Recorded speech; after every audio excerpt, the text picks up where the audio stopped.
Pemirsa, inilah headline Indonesia hari ini.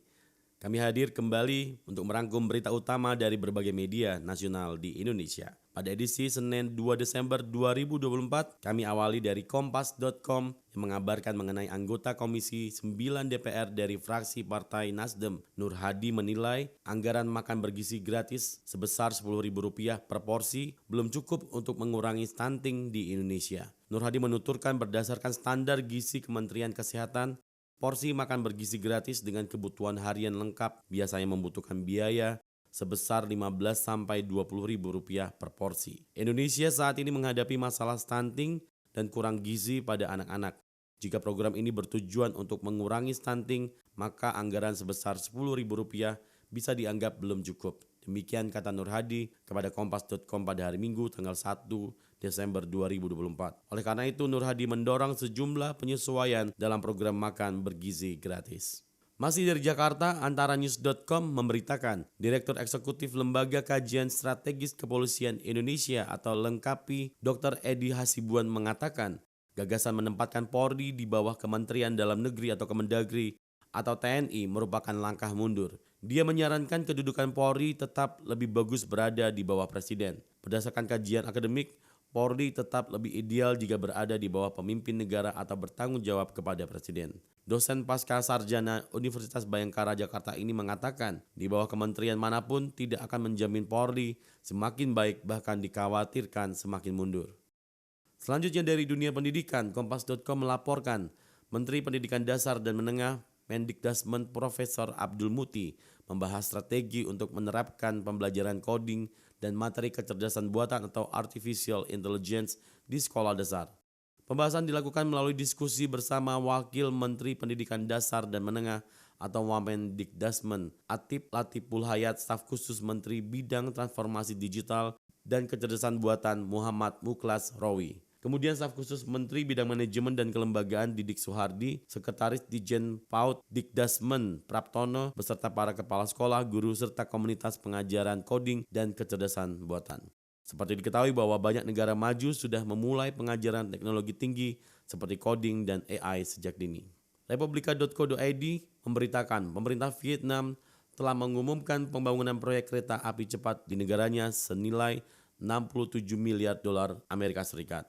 Jalur kereta akan menghubungkan Hanoi dengan kota Ho Chi Minh. Majelis Nasional memberikan suara untuk menyetujui resolusi tentang kebijakan investasi untuk proyek jalur kereta api berkecepatan tinggi di poros utara selatan.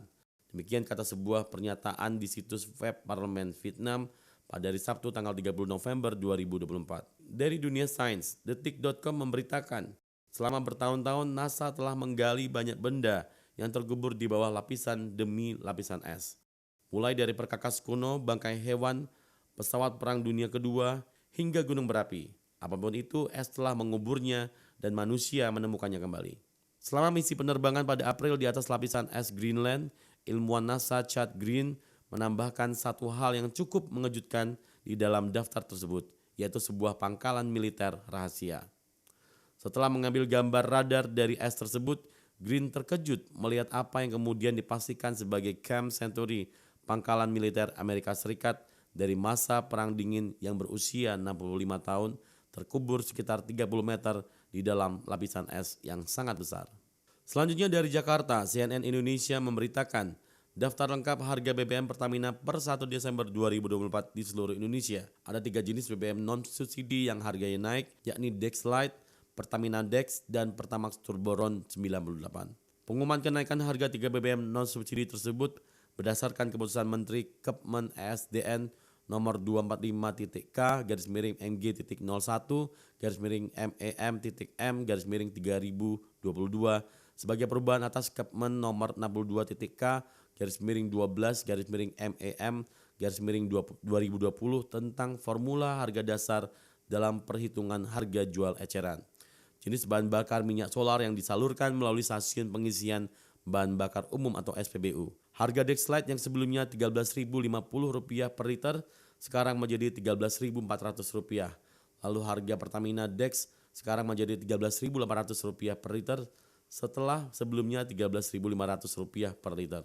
Kemudian harga Pertamax Turbo dibanderol Rp13.550 per liter setelah sebelumnya Rp13.440 per liter. Berikutnya detiknews.com memberitakan, Menteri Sosial atau Mensos Saifullah Yusuf atau Gus Ipul mengatakan Presiden RI Prabowo Subianto memiliki perhatian besar kepada penyandang disabilitas. Menurut Gus Ipul, pemberdayaan penyandang disabilitas juga masuk visi misi Presiden Prabowo, yakni Asta Cita.